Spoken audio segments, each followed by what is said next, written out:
Ketegangan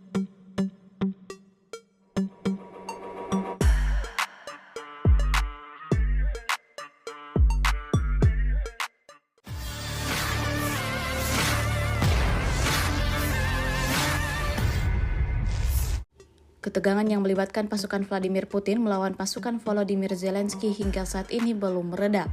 Alih-alih mereda, perang di antara kedua kubu tersebut justru semakin memanas. Seperti yang terlihat dalam rekaman yang ramai beredar di Telegram pada Minggu 25 Februari 2024. Rekaman tersebut menampilkan cara kerja tempur kelompok militer Rusia dalam melancarkan serangan ke arah musuhnya. Narasi unggahan menyebutkan Batalion Zarya menyerbu benteng infanteri Ukraina di dekat Vesely ke arah Seversky. Diketahui tentara Rusia melanjutkan operasi ofensif ke arah Soledar Seversky.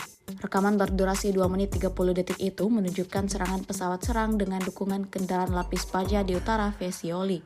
Sejumlah pasukan Putin yang berada di kendaraan militer langsung mendarat di posisi musuh, tepatnya di titik kuat dekat tanggul kereta api. Tidak hanya itu, di akhir rekaman menampilkan sejumlah pasukan angkatan bersenjata Ukraina yang masih hidup kabur dari medan pertempuran.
Download Tribun X sekarang, menghadirkan lokal menjadi Indonesia.